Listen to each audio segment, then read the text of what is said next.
അപ്പോൾ V S Anoj ഇവിടെ റെഡിയാണ് പത്രവിശേഷങ്ങൾ പറഞ്ഞു തരാൻ. V S Anoj, good morning. Good morning. Okay, അപ്പോൾ എന്തൊക്കെയാണ് പത്രവിശേഷങ്ങൾ? സേതു, നമ്മൾ ഇന്നലെ പറഞ്ഞൊരു വളരെ പ്രധാനപ്പെട്ട ഒരു കാര്യം ഉണ്ടായിരുന്നു. അത് രാജ്യത്തെ തൊഴിൽ ചട്ടങ്ങളുമായി ബന്ധപ്പെട്ട കാര്യമാണ്. അതിൻ്റെ വാർത്തകൾ, അതായത് ആ തൊഴിൽ ചട്ടം പ്രാബല്യത്തിൽ വരുന്നതിൻ്റെ സാഹചര്യത്തിൽ വലിയ രീതിയിലുള്ള പ്രക്ഷോഭങ്ങളിലേക്ക് രാജ്യം പോകും എന്നുള്ളതാണ് ഇന്നത്തെ ഏറ്റവും പ്രധാനപ്പെട്ട വാർത്ത.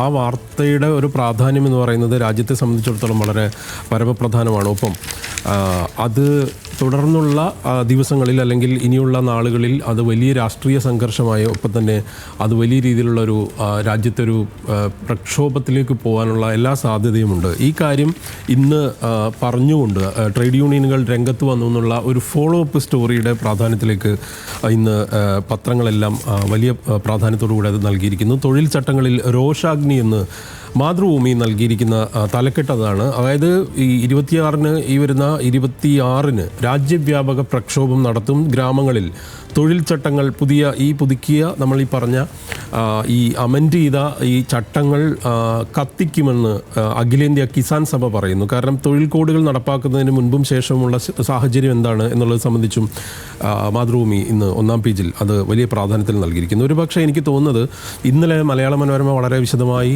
ഈ വാർത്ത നല്ല രീതിയിൽ തന്നെ പ്ലേസ് ചെയ്യുകയും ഉൾപേജിൽ വളരെ വിശദമായി ഈ എന്താണ് ഇതിൻ്റെ നിയമപ്രാബല്യത്തിൽ വരുന്ന രീതിയും, ഒപ്പം ഏതൊക്കെ തരത്തിൽ അത് ട്രേഡ് യൂണിയൻ അല്ലെങ്കിൽ തൊഴിലാളി യൂണിയനുകൾ പ്രതിഷേധങ്ങൾ, ഒപ്പം കൂട്ടപ്പിരിച്ചുവിടലിൻ്റെ സാധ്യത, ഇങ്ങനെ നിരവധി പ്രശ്നങ്ങൾ അതിൽ നിലനിന്നിരുന്നു. ഇത് വളരെ വിശദമായി കൊടുത്തിരിക്കുന്നു. ഇന്നാണ് മാതൃഭൂമി അത് കൂടുതൽ വിശദമായ രീതിയിലേക്ക് അവതരിപ്പിച്ചിരിക്കുന്നത്.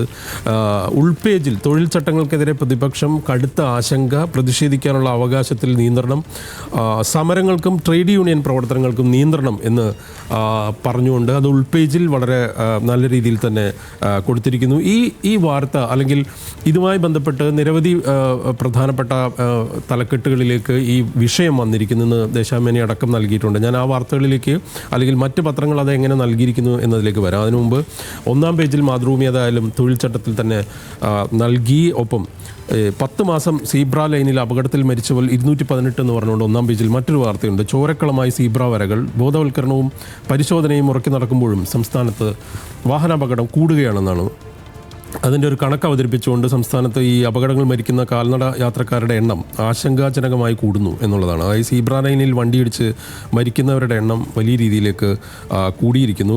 അത് അതിനകത്തൊരു വലിയ ആശങ്കയുണ്ട് എന്ന തരത്തിലേക്ക് ഏതായാലും ആ വാർത്തയെ അവതരിപ്പിച്ചിരിക്കുന്നു. ഒപ്പം SIRമായി ബന്ധപ്പെട്ടും വാർത്തകൾ നൽകിയിട്ടുണ്ട്. കാരണം SIRൻ്റെ ഒരു എന്താ പറയുക, അതിൻ്റെ തിരക്ക് അല്ലെങ്കിൽ അതുണ്ടാക്കുന്ന ഒരു വലിയ പ്രതിസന്ധി BLOമാരുടെയൊക്കെ കാര്യത്തിൽ നമുക്കറിയാം. ആ വാർത്തയും ഇന്ന് പത്രങ്ങൾ വലിയ പ്രാധാന്യം നൽകിയിരിക്കുന്നു. ഏതായാലും വൈക്കം സത്യാഗ്രഹത്തിൻ്റെ പൈതൃകം മറക്കരുതെന്ന് പറഞ്ഞുകൊണ്ട് മാതൃഭൂമി എഡിറ്റോറിയൽ വൈക്കം സത്യാഗ്രഹത്തിൻ്റെ ഈ നൂറ്റാണ്ടിൻ്റെ ഓർമ്മ എന്ന രീതിയിൽ എഴുതിയിരിക്കുന്നു. പക്ഷേ മറ്റ് വാർത്തകളിലേക്ക് വന്നാൽ ഇപ്പോൾ സ്പോർട്സിൽ മാതൃഭൂമിയുടെ ഉൾപേജിൽ സ്പോർട്സ് പേജിൽ കാണാം. അതായത് ആഷസ് പരമ്പരയിൽ ആദ്യ ടെസ്റ്റിൽ ഓസ്ട്രേലിയയ്ക്ക് 8 വിക്കറ്റ് ജയം. പെർത്തിലെ ആ ടെസ്റ്റിൻ്റെ വിജയം സംബന്ധിച്ച് ഹെഡ് മാസ്റ്റർ എന്ന തലക്കെട്ടോടെ നൽകിയിരിക്കുന്നു. ഒപ്പം കോങ്കോ, അതായത് ഇപ്പോൾ ചരിത്രത്തിൻ്റെ അരികിലാണ് കോങ്കോ എന്ന് ആ വാർത്തയിൽ പറയുന്നു. 74 ശേഷം അവർ ലോകകപ്പ് യോഗ്യത സ്വപ്നം കാണുകയാണ്. അടുത്ത വർഷം മാർച്ചിൽ നടക്കുന്ന ഇന്റർ കോൺഫെഡറേഷൻ പ്ലേ ഓഫിൽ ജയിച്ചാൽ അവർക്ക് അമേരിക്കയിലേക്ക് ടിക്കറ്റ് എടുക്കാം. അതായത് ലോകകപ്പ് യോഗ്യത സ്വപ്നം കണ്ട ആഫ്രിക്കൻ ടീമായ കോങ്കോ വരുന്നു. കമോൺ കോങ്കോ എന്ന് പറഞ്ഞുകൊണ്ട് വളരെ രസകരമായി തന്നെ അത് അവതരിപ്പിച്ചിരിക്കുന്നു. ഒപ്പം ആഷസിൻ്റെ ഹെഡ് മാസ്റ്റർ എന്ന തലക്കെട്ടോടുകൂടെ നൽകിയിരിക്കുന്നു. ഏതായാലും ഇതാണ് മാതൃഭൂമിയുടെ ഒരു സ്ഥിതി. ഞാൻ SIRലേക്ക് നേരത്തെ പറഞ്ഞതുപോലെ SIRൽ അനാവശ്യ തിടുക്കമായി കമ്മീഷൻ എന്നാണ് മനോരമയുടെ തലക്കെട്ട്. അത് ഡിസംബർ 4 വരെ സമയം, പക്ഷേ ഈ മാസം 25-നകം തീർക്കാൻ നിർദ്ദേശമുണ്ട്. SIR ഹർജി സുപ്രീം കോടതി പരിഗണിക്കുന്നത് 26-ലേക്ക് മാറ്റിവെച്ചു എന്ന് മനോരമ പറയുന്നു. ഈ SIRൻ്റെ ഒരു ധൃതി ഇന്നലത്തെ ഏറ്റവും പുതിയ വാർത്ത ബംഗാളിൽ ഒരു BLO ജീവനൊടുക്കിയ വാർത്തയാണ്. മമതാ ബാനർജി പറഞ്ഞിരിക്കുന്നത് ഈ ആളുകളെ ഈ രീതിയിലേക്ക് കടുത്ത പ്രഷറിലേക്ക് കൊണ്ടുപോകുന്നതിനാൽ ഈ നടപടികൾ SIR നടപടിക്രമങ്ങൾ നിർത്തിവെക്കണം എന്ന് മമത ഇന്നലെ പറഞ്ഞേ ഉള്ളൂ. ഏതായാലും അതിൽ തിരക്കുണ്ട് എന്ന് മനോരമ പറയുന്നു. ഇന്ന് 8-ാം പേജിൽ മറ്റൊരു വാർത്ത മനോരമ ഇന്നലത്തെ നമ്മുടെ ട്രംപ് മംദാനി കൂടിക്കാഴ്ചയുമായി ബന്ധപ്പെട്ട് അതിൻ്റെ രസകരമായ മറ്റൊരു സ്റ്റോറിയാണ്. അത് ഇന്ത്യ പാക് അവസാനിപ്പിച്ചിരിക്കുന്നത് അല്ലെങ്കിൽ അതിൽ ഇടപെട്ടത് ഞാനാണ് എന്ന് മംദാനിയോട് ട്രംപ് പറയുന്ന ആ തലക്കെട്ട് വെച്ചുകൊണ്ടാണ് മനോരമ നൽകിയിരിക്കുന്ന വാർത്ത. ഇന്നലെ ഞാൻ പറഞ്ഞ പോലെ ഇന്നലെ തന്നെ ലേബർ നിയമവുമായി ബന്ധപ്പെട്ട് മനോരമ നൽകിയ വാർത്തയുടെ ഫോളോ അപ്പ് പോലെ അവർ സ്വപ്നമാകുമ്പോൾ സ്ഥിര ജോലി എന്ന് പറഞ്ഞുകൊണ്ട് 9-ാം പേജിൽ ആ വാർത്തയ്ക്ക് ഒരു പ്രാധാന്യം നൽകിയിരിക്കുന്നു. അതായത് ഈ 100 പേരൊക്കെയുള്ള സ്ഥാപനങ്ങളിൽ നിന്ന് ഒരു കാരണവുമില്ലാതെയോ അല്ലെങ്കിൽ അവർക്ക് എപ്പോൾ വേണമെങ്കിൽ മാനേജ്മെൻറ്റിനെ പിരിച്ചുവിടാവുന്ന തരത്തിലേക്ക് അത് മാറും. അത് 100 പേരുണ്ടെങ്കിൽ അതിന് സാധിക്കാത്ത നിയമത്തിൽ നിന്ന് 300 പേരിലേക്ക് അത് മാറ്റിയിരിക്കുന്നു. ഏതായാലും ലേബർ നിയമവുമായി ബന്ധപ്പെട്ടുള്ള കാര്യങ്ങളിലേക്ക് തന്നെയായിരിക്കും ഇനിയുള്ള ദിവസങ്ങൾ പോവുക. തിരിയുന്നു എന്നാണ് 2-ാം ടെസ്റ്റിൻ്റെ 1-ാം ഏകദിനം ദക്ഷിണാഫ്രിക്കയുടെ ദക്ഷിണാഫ്രിക്ക ടെസ്റ്റ് ക്രിക്കറ്റിൻ്റെ ഗുവാഹത്തിയിലെ നടക്കുന്ന കളി അതിൻ്റെ തലക്കെട്ടിൽ മലയാള മനോരമ നൽകിയിരിക്കുന്നത്. ഹിന്ദു ഇന്ന് നമുക്കറിയാം ജോഹന്നാസ്ബർഗിൽ G20 സമ്മിറ്റ് നടക്കുന്നു. അപ്പോൾ Modi proposes new initiatives on health skills എന്ന് പറഞ്ഞുകൊണ്ട് ഹിന്ദുവിൻ്റെ തലക്കെട്ട് തന്നെ അതാണ്. ആ പ്രധാനപ്പെട്ട വാർത്തയാണ്. കാരണം ഓസ്ട്രേലിയയായിട്ടടക്കം നമ്മൾ 3-4 കരാറുകൾ ഉണ്ടാക്കുന്നു. മറ്റ് പലതരത്തിലുള്ള മേഖലകൾ, പ്രത്യേകിച്ച് സാങ്കേതികവിദ്യ അടക്കമുള്ള മേഖലകളിൽ കാര്യമായ രീതിയിലേക്കുള്ള ഒരു സഹകരണം ഉറപ്പുവരുത്തുന്നതിൻ്റെ ഭാഗമായിട്ടുള്ള കരാറുകൾ ഉണ്ടാകും അല്ലെങ്കിൽ ഉണ്ടാകുന്നു എന്നുള്ള തരത്തിൽ ആ വാർത്തകൾ അവതരിപ്പിച്ചിരിക്കുന്നു. ഒപ്പം ബംഗാളിലെ ഞാൻ നേരത്തെ പറഞ്ഞ SIRമായി ബന്ധപ്പെട്ട വാർത്ത ഹിന്ദു നൽകിയിട്ടുണ്ട്. അതിൽ BLOയുടെ മരണം. അപ്പോൾ ഈ മമത പറയുന്നുണ്ട്, അതായത് ഇതൊരു വലിയ രീതിയിലുള്ളൊരു കെടുതിയിലേക്ക് ഈ കാര്യങ്ങൾ പോകുന്നു, അത് കൊണ്ടുപോകരുത് എന്ന് മമത പറയുന്ന ആ പ്രതികരണം അടക്കം ഏതായാലും അവർ ചേർത്തിരിക്കുന്നു ഹിന്ദുവിനെ സംബന്ധിച്ചിടത്തോളം. മറ്റ് പത്രങ്ങളിലേക്ക് വന്നാൽ വീക്ഷണം ഈ ശബരിമലയുമായി ബന്ധപ്പെട്ട തലക്കെട്ടിൽ നൽകിയിരിക്കുന്നു. കൂട്ടുകൊള്ളയും കൂട്ടുകച്ചവടവും എന്ന തലക്കെട്ടിൽ ശബരിമല സ്വർണ്ണക്കൊള്ള പത്മകുമാറിനെ കസ്റ്റഡിയിൽ വാങ്ങും എന്നുള്ള ആ വാർത്ത നൽകിയിരിക്കുന്നു. ഒപ്പം അത് മറ്റു പത്രങ്ങൾ നൽകിയിട്ടുണ്ട്. മംഗളം ഫയലിലെ കുറിപ്പ് കുരുക്കാകുന്നു, കടകംപള്ളിയിലേക്ക് SIT ഗോ എഹെഡ് എന്ന് പറഞ്ഞുകൊണ്ട് അവർ തലക്കെട്ട് നൽകിയിട്ടുണ്ട്. വീക്ഷണം ഒപ്പം തന്നെ ജന്മഭൂമിയും ഈ വാർത്തയ്ക്ക് ഒരു പ്രാധാന്യത്തോടുകൂടെ നൽകിയിരിക്കുന്നു. ജന്മഭൂമി നൽകിയിരിക്കുന്നത് റെയ്ഡിൽ നിർണായക രേഖകൾ പിടിച്ചെടുത്തു, വളരെ പ്രധാനപ്പെട്ട രീതിയിൽ ആളുകളെ ചോദ്യം ചെയ്യുന്ന തലത്തിലേക്ക് അല്ലെങ്കിൽ അടുത്ത ഘട്ടം ഒരു ചോദ്യം ചെയ്യലിലേക്ക് മുന്നോട്ട് പോകും എന്ന് കടകംപള്ളിയുടെ വാർത്ത മംഗളം എഴുതിയതുപോലെ തന്നെ ജന്മഭൂമിയും ആ വാർത്തയ്ക്കൊരു പ്രാധാന്യം നൽകിയിരിക്കുന്നു. ദീപികയിൽ ഇന്ന് 1-ാം പേജിൽ ഡൽഹി ഭീകരാക്രമണ കേസിലെ മുഖ്യപ്രതി ഡോക്ടർ മുസമ്മിലിൻ്റെ വെളിപ്പെടുത്തൽ, ലക്ഷ്യം രാജ്യവ്യാപക സ്ഫോടന പരമ്പര എന്ന തലക്കെട്ടിൽ ദീപിക ഇന്ന് വാർത്ത നൽകിയിട്ടുണ്ട്. ഒപ്പം വൈക്കം സത്യാഗ്രഹ സമര സമാപ്തിക്ക് ഇന്ന് ശതാബ്ദി എന്നുള്ള വാർത്തയും ദീപിക തലക്കെട്ട് നൽകിയിരിക്കുന്നു. ദീപിക നൽകിയിരിക്കുന്ന ആ വാർത്ത സെയിം വാർത്ത തന്നെ അതേ പ്രാധാന്യത്തിൽ ജന്മഭൂമി 1-ാം പേജിൽ സ്ഫോടനത്തിന് പദ്ധതിയിട്ടത് 2023 മുടക്കിയത് ലക്ഷങ്ങൾ എന്ന തലക്കെട്ടിൽ നൽകിയിരിക്കുന്നു. ജനയുഗത്തിൽ ഇന്ന് BLOമാരുടെ ദാരുണാന്ത്യം സംബന്ധിച്ച വാർത്ത തന്നെയാണ്. ബംഗാളിൽ അധ്യാപിക ജീവനൊടുക്കി, മധ്യപ്രദേശിൽ 2 മരണം. കഴിഞ്ഞ ദിവസം ഒരു അധ്യാപകൻ ഗുജറാത്തിൽ ജീവനൊടുക്കിയിരുന്ന SIRൽ സമ്മർദ്ദം എന്ന് അവരുടെ തലക്കെട്ടിൽ പറയുന്നു. സിറാജും ഇതുമായി ബന്ധപ്പെട്ട വാർത്ത തന്നെയാണ്. സമയക്രമം മാറ്റില്ല, കരട് പട്ടിക.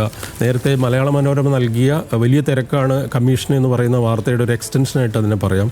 ഈ BLOമാരുടെ ജീവനൊടുക്കിയതും സമയക്രമം മാറ്റില്ല എന്നുള്ള കാര്യവും സിറാജ് 1-ാം പേജിൽ നൽകിയിരിക്കുന്നു. ഒപ്പം ISI ബന്ധം, ഡൽഹിയിൽ വൻ ആയുധക്കടത്ത് സംഘം പിടിയിൽ എന്നുള്ള വാർത്ത, അത് ഇന്ന് times of India, Indian express അടക്കമുള്ള പത്രങ്ങൾ വലിയ പ്രാധാന്യത്തിൽ നൽകിയിരിക്കുന്നു. ആ വാർത്ത ഇന്ന് സിറാജ് 1-ാം പേജിൽ നൽകിയിട്ടുണ്ട്. ദേശാഭിമാനിയിലേക്ക് വന്ന ലേബർ ഈ പറയുന്ന രാജ്യവ്യാപക പ്രക്ഷോഭം തന്നെയാണ് ഏറ്റവും പ്രധാനപ്പെട്ട വാർത്തയായിട്ട് നൽകിയിരിക്കുന്നത്. ലേബർ കോഡുകൾ അടിച്ചേൽപ്പിക്കുന്നതിനെതിരെ ട്രേഡ് യൂണിയനുകൾ രംഗത്ത്, ലേബർ കോഡുകൾ പിൻവലിക്കണം എന്ന് അവർ വാർത്തയിൽ പറയുന്നു. മറ്റൊരു വാർത്ത കൂടി അവർ നൽകിയിട്ടുണ്ട്. അത് പാണക്കാട് തങ്ങളെ വേദിയിലിരുത്തി മുന്നറിയിപ്പുമായി സമസ്ത, അതായത് മതരാഷ്ട്രവാദികളായ ജമാഅത്ത് ഇസ്ലാമിയുമായിട്ട് അകലം പാലിക്കണമെന്ന് സമസ്തയുടെ സംസ്ഥാന ജോയിൻറ്റ് സെക്രട്ടറി ഉമർ ഫൈസി മുക്കം പറഞ്ഞതിൻ്റെ ആ വാർത്തയുടെ ഒരു പ്രാധാന്യം ആ രീതിയിലേക്ക് നൽകിയിട്ടുണ്ട്. ഒപ്പം കൗമുദി ഇന്ന് നൽകിയിരിക്കുന്നതും ശബരിമലയുമായി ബന്ധപ്പെട്ട വാർത്തകൾ, അതായത് ശബരിമലയിലെ തിരക്ക്, ആ വാർത്തയ്ക്കൊരു പ്രാധാന്യം നൽകിയിരിക്കുന്നു. അവിടെ തിരക്ക് നിയന്ത്രിക്കാനുള്ള നടപടികൾ കൃത്യമായി കൊണ്ടുപോകുന്നു. സ്പോട്ട് ബുക്കിങ്ങിന് പരിധി 20,000 വെച്ചിരിക്കുന്നു. ഒപ്പം മിനിറ്റിൽ 18-ാം പടി കയറുക 85 ഭക്തരായിരിക്കും. നിത്യവും സംയുക്ത യോഗം ചേരണം. ശബരിമല തീർത്ഥാടനത്തിന് തിരക്കിന് അങ്ങനെ പരിഹാരമാകും എന്ന് കൗമുദിയുടെ വാർത്തയിൽ പറയുന്നു. ഇന്ന് ഈ ട്രംപ് മംദാനി കൂടിക്കാഴ്ച മാധ്യമം ഒരു പ്രത്യേക തരത്തിലാണെന്ന് അവതരിപ്പിച്ചിരിക്കുന്നത്. അതായത് ഇതിൻ്റെ ഒരു പെർസ്പെക്റ്റീവാണ്, അതായത് ഒരു വ്യൂസ് എന്ന രീതിയിലാണ് ആ ന്യൂസ് അവതരിപ്പിച്ചിരിക്കുന്നത്. വൈറ്റ് ഹൗസിൽ ട്രംപിനെ കണ്ട് മംദാനി നാടകീയ രംഗങ്ങൾ, പരസ്പരം പുകഴ്ത്തുകയും അഭിനന്ദനങ്ങളും ആശംസകളുമായിട്ട് നാടകീയ മുഹൂർത്തങ്ങൾ എന്നാണ് പറയുന്നത്. അതിൽ തന്നെ ഇസ്രായേൽ വംശഹത്യയ്ക്ക് US-ൻ്റെ പിന്തുണ എന്ന രീതിയിൽ കോട്ട് ചെയ്തുകൊണ്ട് തലക്കെട്ട് നൽകിയിരിക്കുന്നു. പിന്നെ ട്രംപ് ഫാസിസ്റ്റാണോ എന്നുള്ള ചോദ്യത്തിന് മംദാനി എന്ത് മറുപടി പറയണം എന്ന് മംദാനി ഇങ്ങനെ പറയാൻ ശ്രമിക്കുമ്പോഴേക്കും ട്രംപ് അതിൽ ഇടപെട്ട് അത് പോട്ടെ സാരമില്ല, അങ്ങനെ വിളിച്ചോളൂ, കുഴപ്പമൊന്നുമില്ല എന്ന് പറയുന്ന ആ ഒരു വാചകമുണ്ട്. അത് ചേർത്തുകൊണ്ട് അവർ നൽകിയിരിക്കുന്നു. ഏതായാലും ഈ ട്രംപിൻ്റെ വാർത്തയെ ലോകമാധ്യമങ്ങൾ തന്നെ ഈ മംദാനിയുടെ കൂടിക്കാഴ്ച വളരെ കൗതുകരമായിട്ടാണെന്ന് എല്ലാ മാധ്യമങ്ങളും, വാഷിങ്ടൺ പോസ്റ്റ് അടക്കമുള്ള, അല്ലെങ്കിൽ കഴിഞ്ഞ ദിവസം റോയിറ്റേഴ്സ്, എല്ലാവരും വളരെ രസകരമായിട്ടാണ് ഈ വാർത്ത അവതരിപ്പിച്ചിരിക്കുന്നത്. അത് മലയാളം പത്രങ്ങളടക്കം അതിൻ്റെ ഒരു പ്രാധാന്യത്തിൽ നൽകിയിരിക്കുന്നു എന്ന് പറയാം. സുപ്രഭാതത്തിൻ്റെ ഉൾപേജിൽ ഈ പറഞ്ഞ പോലെ വൈക്കം സത്യാഗ്രഹത്തിൻ്റെ തീണ്ടൽ പലക വലിച്ചെറിഞ്ഞിട്ട് ഇന്നേക്ക് 1 നൂറ്റാണ്ട്, വൈക്കം സത്യാഗ്രഹം അവസാനിച്ച് 1925 നവംബർ 23 എന്നുള്ള വളരെ പ്രധാനപ്പെട്ട ഒരു കാര്യം പ്രാധാന്യത്തോടുകൂടെ നൽകിയിരിക്കുന്നു. ഒപ്പം ട്രംപിൻ്റെ ക്യാമ്പയിൻ, ഈ മാഗ എന്ന് പറയുന്ന അവരുടെ ക്യാമ്പയിൻ ഉണ്ടാക്കിയ അതിൻ്റെ പ്രധാനപ്പെട്ട മജോറി ടൈലർ ഗ്രീൻ രാജിവെക്കും എന്നുള്ള വാർത്തയും നൽകിയിട്ടുണ്ട്. ഏതായാലും എല്ലാ വായനക്കാർക്കും, നമ്മുടെ പ്രേക്ഷകർക്കെല്ലാം ഒരിക്കൽ കൂടെ ശുഭദിനം ആശംസിക്കുന്നു. തൽക്കാലം അവസാനിപ്പിക്കുന്നു. സേതു.